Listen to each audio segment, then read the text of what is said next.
Bill Powell, Present. Melanie Wimbley, Here. Ray Cruz, I haven't spoken to Commissioner Cruz. I believe he will still be here. Scott Boris, Commissioner Vorse has another appointment, so he will likely, if he has time, he'll call in, but otherwise I don't think he'll be here. Dave Richard, Here. Mariana Hill, Commissioner Hill is, I believe, running about 5 minutes late, but she is planning on being here. Anthony Stanford, Here. Approval of the minutes of the regular meeting, December 16, 2015. I move that we approve the minutes for the meeting of December 16th. Second. That move second. Any questions? All in favor? Aye. Opposed? Public comments. We don't have any public comments. On the record, I do have our new Maple Terrace resident council. I just want to give them an opportunity to introduce themselves. I'm Sharon Avery. I'm treasurer for Tenant Council at Maple Terrace. Yeah, Kenneth McBride, I'm the secretary for Maple Terrace, Tenant Council. The president, she's on her way. Yeah. So that's Leona Cooks, president of Tenant Council at Maple Terrace. Well, welcome. So, yes. President Andy. Thanks for coming. Yeah. Review of financial reports. For the month of January, we had December, close out the calendar year, even though we're on a 3/31 fiscal year. We did have a good month, a $77,000 net profit for the month to date. It leaves us with a $198,000 net profit year to date. So we're still having a pretty good year, kind of maintaining that profit rolling along, and that's kind of sustained a lot of the things that we've taken a few hits a couple months in a row. We've been able to sustain because of that year-to-date profit. Programmatically, for the month, we had a $99,000 net profit in the public housing program and a $22,000 net loss in the Section 8 program. Year-to-date, the public housing program still has a $156,000 net loss, so we're trimming that loss, but I fully expect that loss to kind of continue on throughout the rest of the year. Section 8 program has a very large overall profit of $323,000. Are there any questions on the financial reports or the list of bills? Moving on to the capital reports. So as we get to this time of year, and I think I sent out in the update email, we have already gotten notification of when our REACT inspections will be. They'll be the very first week of March, the 4th and the 7th, right? 3rd, 4th, and 7th. So it's a little odd. It's early for us. You know, we just got inspected in June of last year, so it's kind of rare that you get inspected twice in one fiscal or one 12-month period. But those are the dates they've given us. We basically came back into the new year and got kind of started full steam ahead on getting inside of every unit. We just hired out a contractor to do a mock inspection, so they're going in and giving us reports on everything that they're finding in the units. And then we have the maintenance staff kind of running full tilt, plus Carlos's team are running full tilt. Actually, Carlos couldn't be here because he's working on REACT stuff right now. So we're really pushing to get that score up. You know, we're not I'm not going to say we're going to double the score or anything, but we do want to see that improvement and start seeing steady improvement in those scores until they're higher and up to a point that we consider them to be acceptable. So we're really working hard. That's kind of the main thing that we're all putting our energy into from now until those inspections are over. So with that, we'll probably have the scores earlier than normal. Usually we don't know those scores until July or so. This way we should probably have those scores in April, or maybe a little bit after that. We just signed on for the 3rd year of our internship program. So we'll have interns again this summer as we have the last 2. Dr. Holloway again will be running that program for us, and she's done a phenomenal job the past 2 years, and we're fully expecting that she'll do another really excellent job this year. We haven't changed much about the program. We're obviously expanding, trying to find more students from a broader variety of schools and disciplines, but ultimately, you know, we're expecting to have about 3 or 4 interns for about 9 or 10 weeks from June to August. And then lastly, you guys did get, I think last week, the operating budget. It is on the agenda for discussion if there are any questions. Today, we weren't planning on bringing any resolutions to the board before next month at the earliest. March was more the expected date. But if there were questions anybody wanted to ask now, I just want to put that on the agenda so you can talk about it. Otherwise, like I said, we can set aside individual meetings or small group meetings so we can answer any questions about the budget you guys might have. Yeah, I would like to have like some kind of small meeting or something to kind of dig in a little bit. Sure. Is that based on the funding of 83% or 81%? The original budget, because that was before we didn't get notification of those numbers until I think like last week. So it's based on 83%. There will be some changes from the original draft that you guys got. Probably a second draft will go out the end of next week. That'll have some more information. It'll kind of pare down a few things to get them closer to reality. Just so happened, HUD didn't announce the operating subsidy information until last week, so we really had just gotten that information. And then, what normally, are we closer to the break even when we're budgeting out? Is that larger, so? Normally, yeah. I mean, the last 2 years we've been basically budgeting at break even, and then the actions that took place during the year kind of dictated whether we came in below or above budget. Right. This coming fiscal year, we've made some pretty big changes. We're proposing to make some relatively big changes. The one change that we already have made, the insurance provider, we used to have ARMA as our insurance provider. We now have Housing Authority Insurance. Somewhere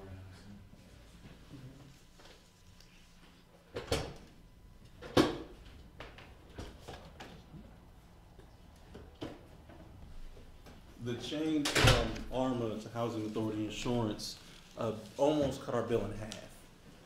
When we really looked at the numbers and started trying to find ways to cut back, we found that ARMA, and I don't think it was, I don't believe that it was any intentional thing that they did, but they had our properties, valued much higher than they were probably ever worth, and they have properties listed at $400,000. It's probably based on zip code, not actual value of the property. So that was a big change, that we got the properties reassessed at a better rate, and then they work with other housing authorities our size and slightly larger, so I think they have a bigger pool with which to kind of manage the risk. So they were able to cut our costs dramatically, and that's going to be the main reason why you see that large increase in the net profit.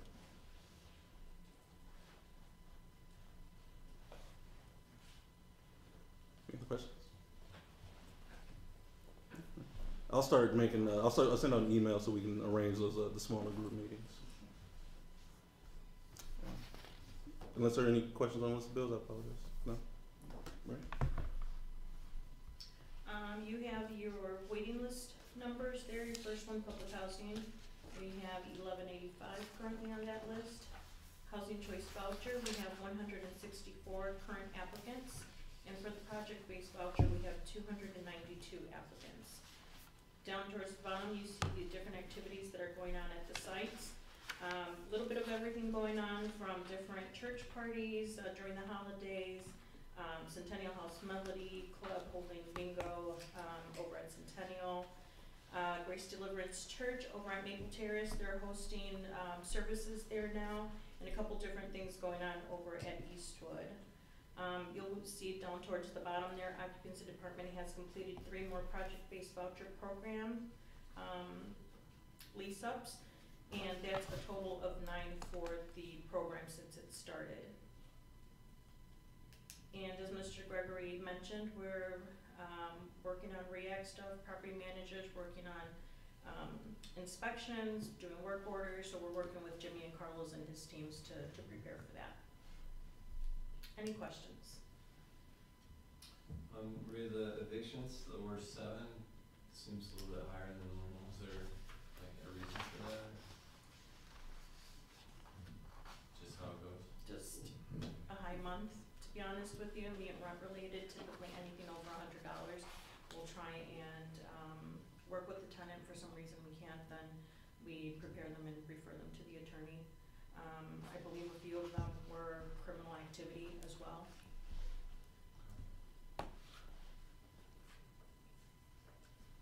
Any other questions for Maria? Sue? I'm here. Okay. Hello. Well, for the month of December for the Housing Choice Voucher Program, we have 77 research in progress. We completed 39 annual re-exams, processed 49 interim rent adjustments, reissued 19 families vouchers. Those were families porting in and families living here that were moving somewhere else here. We sent 4 families to other housing authorities. We completed 13 lease-ups, did 13 initial move-in inspections, 46 annual inspections, 20 re-inspections, 1 special inspection, which was a 24-hour. We had 10 terminations, agreement was signed for $445. My number for project-based vouchers leased is 8, so I don't know, we have one There discrepancy. may be one in transition there, maybe? I don't know, or maybe one that was terminated or denied, I'm not sure, but I have 8. We have 17 VASH vouchers leased, which are the veteran vouchers, and the HCV vouchers leased are $846. Any questions? Are you up to date on the research? Yes, We are current? yes. Okay. Mhm. Right now, those were December, they were working on February and March's, so. Okay. This month they're working on March and April. What's the number of veterans vouchers that we have? The total is 25 that we were granted. Is We it- actually have all of those issued vouchers, but there's 8 that are not leased yet, they're looking. My other question was, should have been a little bit earlier. I noticed we had 16 vacancies over at Maple Terrace. What reasons? Or- It was, what we did, we had 2 months where we had, I think last month too, we had a pretty high number of evictions, and we just had some people move out, just voluntarily, different things. Carlos's crew, obviously, we contract out the unit turns. Carlos thought we could get a better efficiency if we did a bunch at one time versus trying to do one, bid out one and bid out another one. So we bid out 15 at one time.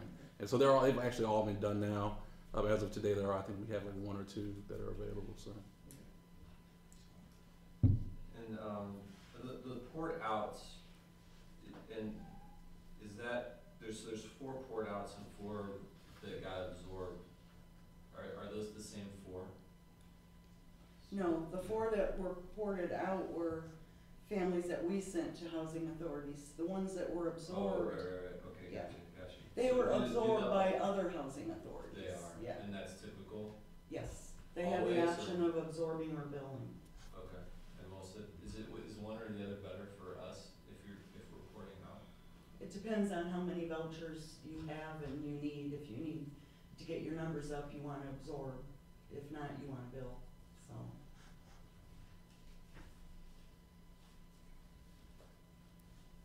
Any other questions for Sue? Jim? Oh, the new year comes the cold weather and the snow, so number one priority is always our residents' health and safety, so that means that we're out there shoveling and salting and we got contractors that actually plow the parking lots. Well, our main concern always is providing adequate heat. As you see, I put requirements by the city code as far as what the temperature should be at, during the course of the day and even at nighttime. Like, our big thing is our react inspection this year, so luckily last year we finished most of our exterior stuff, which would have been hard for us to really work it on now, so. And the guys have been doing the inspections and doing the repairs throughout the year and stuff like that.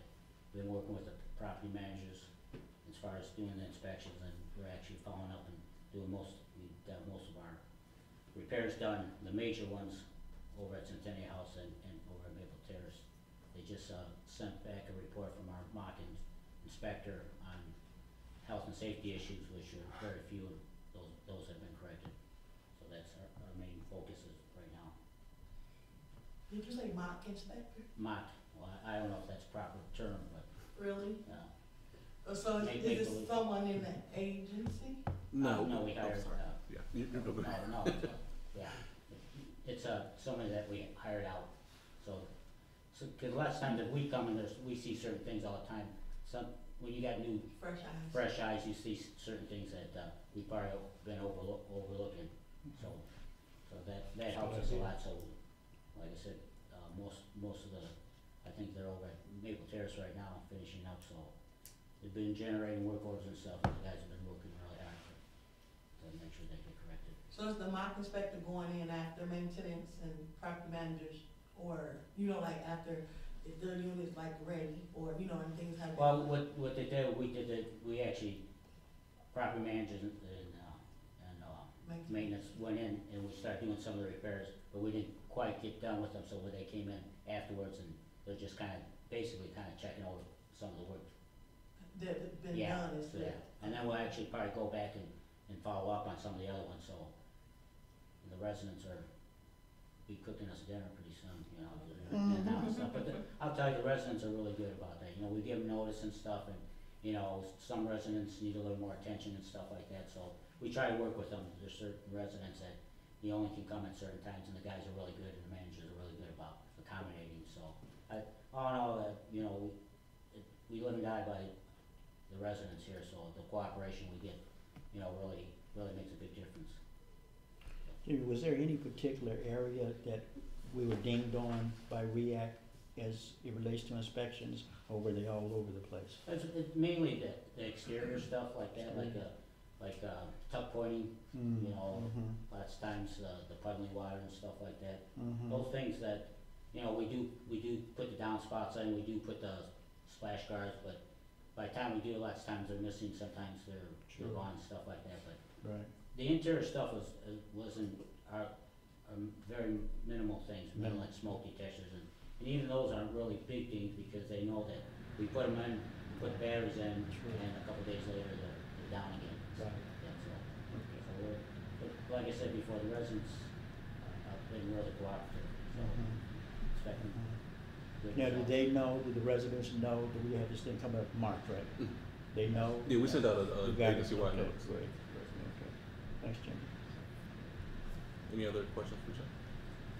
Yeah, hey Jimmy, is for all the repairs that are done on all the units, like, are those pretty closely tracked? Like, do you know how much you've spent on a particular unit over the last 5 years, or do we just kind of run it like, you know, when something needs to be done and we do it, or is there software that you guys track that stuff with? We can actually see what was done in each unit, you know, but, you know, if there was like say like the toilet being clogged, you know, usually, you know, unless we find something in it, we usually don't charge, especially like over at our high rises, because lots of times if something comes there, it trickles down and stuff like that, but, you know, there again, you know, if it's something that's a constant thing, then we do charge.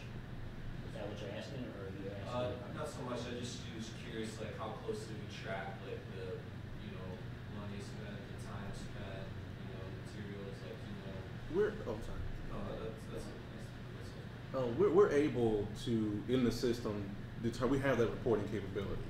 I can't tell you, I mean, honestly, we haven't, prior to all the REAC issues, we really didn't pay it that much attention. That probably is part of the reason, anyway, that we're kind of where we are now.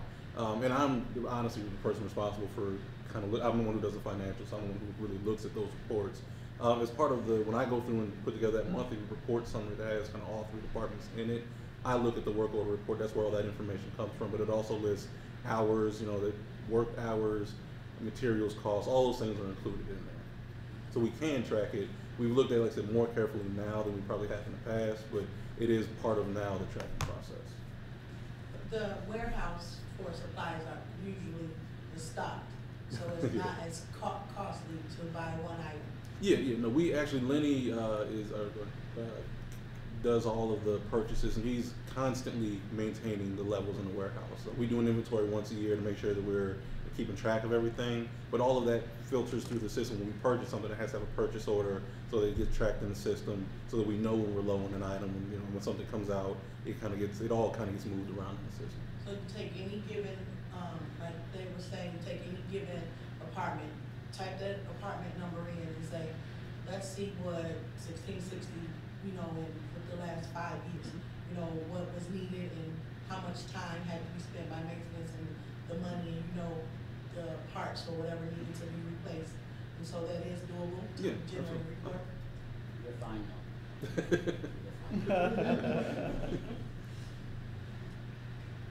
Also, just as a side note, usually Mr. Gregory mentioned Lenny will, you know, order parts and all of that. Usually, I include him in a report that I do once, if not more, a week of any upcoming vacancies or anything, any updates. So he knows even ahead of time if we have any anticipated that we've been made aware of. So he knows, okay, this unit's gonna become available if someone's moving out or being evicted. I know that I have to have material ready so the guys can go, or contractors can go in there and repair this unit back to these standards. So he's always aware of that too, so he knows ahead of time. Cool. I didn't know So the contractors that we contract to, they use our supplies, but they just do the work? Yeah, that's, you know, I always joke about our secret to how we're able to do the upgraded units and allow the work so cheap, but that's a secret. You know, the fact that we provide the materials means that they can't put any profit on top of the material, so we're really just paying for the labor. And I got to credit Jimmy and Carlos for that. I wasn't smart when they came up with that. That was them. So. Plus, they use our material to, a lot of times they'll buy something cheaper or something too. So you know then what if it you're does getting. break, yeah, and then if it does break, you know, we can't just fix it, we have to replace it, so. Right. And there's other possibly methods. warranties and things come along with that. Yeah, a lot of the things we can come with warranties. Yeah. Anything else? Old business, on-site review updates. So we actually kind of took a break in December with doing the updates. So there aren't any for this month. But once we get back to February, we'll start rolling those out again. We are pretty much through a lot of that review process. I would say we're probably about 70–75% done. So I would expect March or April. I think we might be a little, like maybe a month behind where we said we would be 6 months to get that done. But I would imagine by March or April we'll have that piece ready, and you know the board can take a look at that so we can have that ready to roll out and approve as well. But those will start coming in again in February. You'll see 2 or 3 of those final policies. I think most of the policies that we still needed to have, we'll have ready to kind of put into a package. So you'll have those probably in February as well. Questions? New business, fiscal year 2017 operating budget. I think we kind of touched on that a little earlier during the report. I don't know if you guys have any other questions you want me to answer.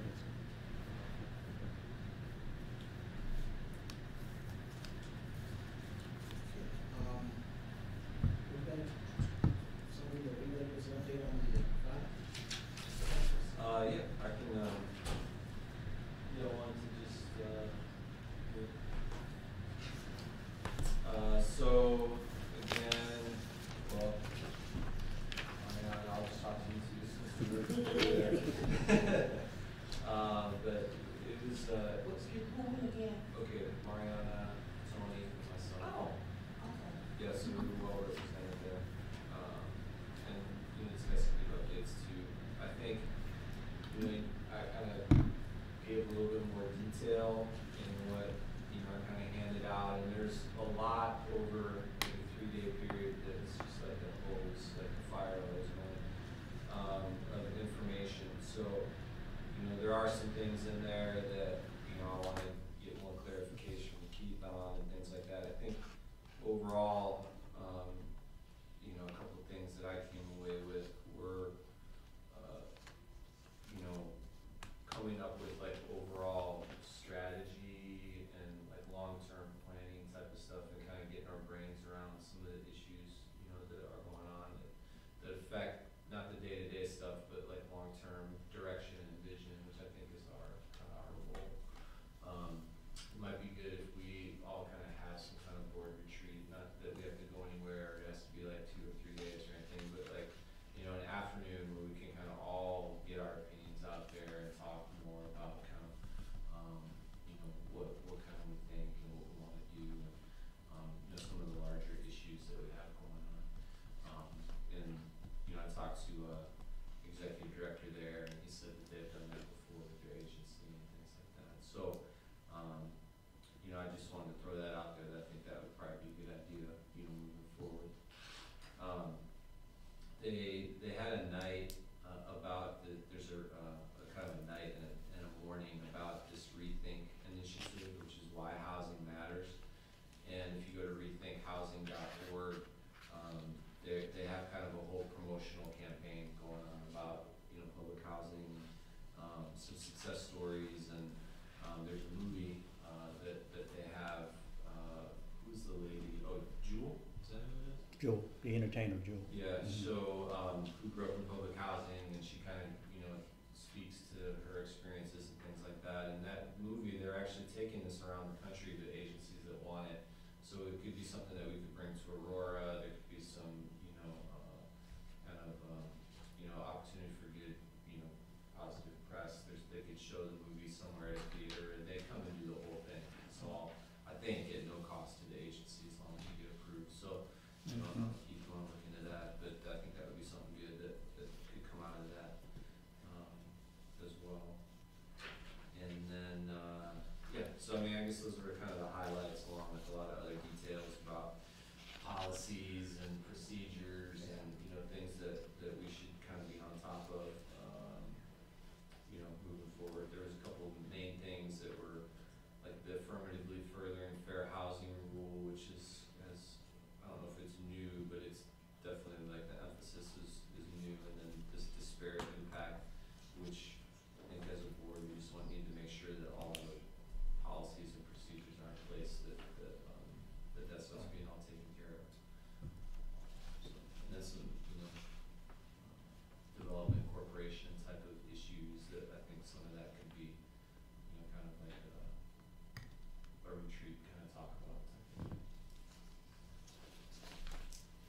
think, how soon do you think that, like a board retreat, a day of brainstorming and things should be? I mean, I don't think there's a definite time frame. I mean, I'd like to see it happen at some point, you know, this year, you know, so, but that would be more, you know, kind of Bill's call or Keith or, you know, whatever, it's just, you know, I think that would be good. I'm all for it, I mean, I have no issues with it at all, it's just the timing. Get everybody. I know. Just have some sandwiches, I'll be there. Yeah, so let's keep that in our minds, maybe we'll just talk about maybe next meeting, or we can start shooting, you know, a time frame or something, where we might wanna get this accomplished and weigh ourselves, so, Mhm. yeah. That's good. Thank you.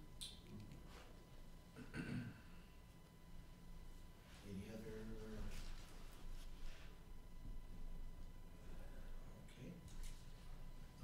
No need to go to executive session?